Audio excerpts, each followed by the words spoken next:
Hello, welcome back to the Integrated Leader Podcast. I am Lauren Marie. Today is day 2 of our series of Tension on Purpose, Leading with Power and Heart. If you didn't catch yesterday's episode, we explored something I called the invisible tension in high performers, that internal push and pull between what we do and what actually drives us. Today, we're going deeper into a particular leadership type I work with often, and that's fast-moving, people-loving, get-it-done-now leader who also desperately wants to be liked, respected, and do right by others. In the DISC model, this combination shows up as someone with a high D and high I, meaning they're both dominant and influential. We often call this profile the Persuader. And if that's you, or if you work with someone like this, today's for you. Let's start with a simple picture. Imagine someone's walking quickly into a room with a big smile.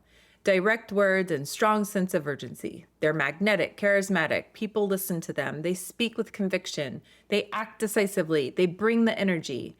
And they also, if they're not careful, burn themselves out, overwhelm their team, and overpromise in the name of optimism. That's the paradox. Fast, bold, clear, but also incredibly idealistic. Loves people and steamrolls them. Wants trust, but communicates so quickly that people feel left behind. If you're nodding right now, stay with me. Here's what's happening under the surface. High D energy says, let's move, let's solve this, let's win. High I energy says, let's inspire, let's enjoy this, let's make it fun. This sounds like a dream, right? And it can be, but it also comes with real leadership tension because the same person who says, we've got this, might not have checked with the team first. And the same person who volunteered to lead the charge might end up doing the follow-through alone at midnight because no one else could keep up. Sound familiar? If you're a persuader, one of your greatest strengths is your ability to win people over. You are magnetic. Your energy is contagious. You can make people feel things, hope, clarity, confidence. But persuasion without grounding can become manipulation. Not in the malicious sense necessarily, but in the way that unintentionally pressures others into agreement before they've had a chance to process. People may say yes to you and then resent you for it later.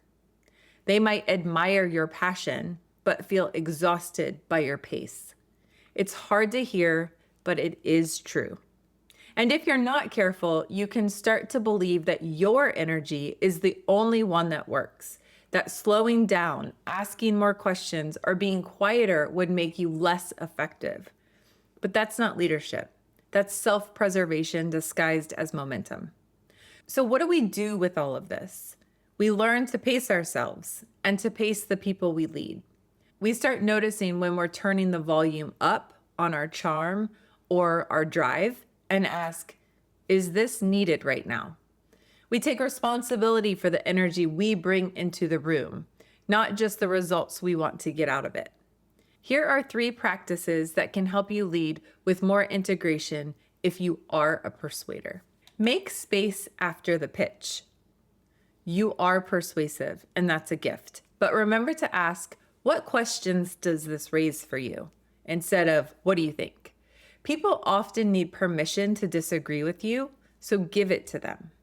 2, label your urgency. Sometimes your fast pace is necessary. Other times it's driven by internal pressure.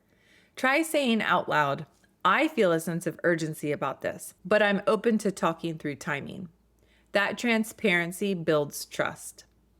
And 3, clarify your intentions. Your directness can be misread as criticism. Try leading with, I'm saying this because I care deeply about where we're headed, not because I think you're failing. So often the why behind your tone is the missing piece. Here's the truth. You don't need to shrink your passion.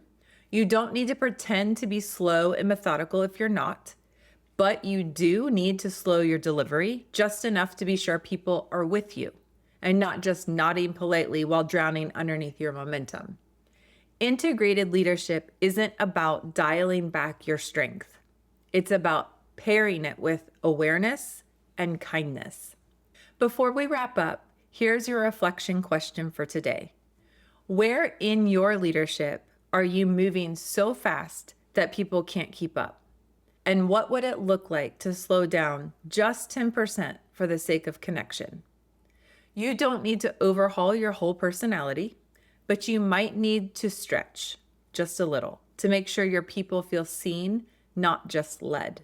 You have power and heart. Let's not keep those in separate rooms. Thank you for spending time with me today. If this episode sparked something for you, send it to a teammate or a friend who leads like this.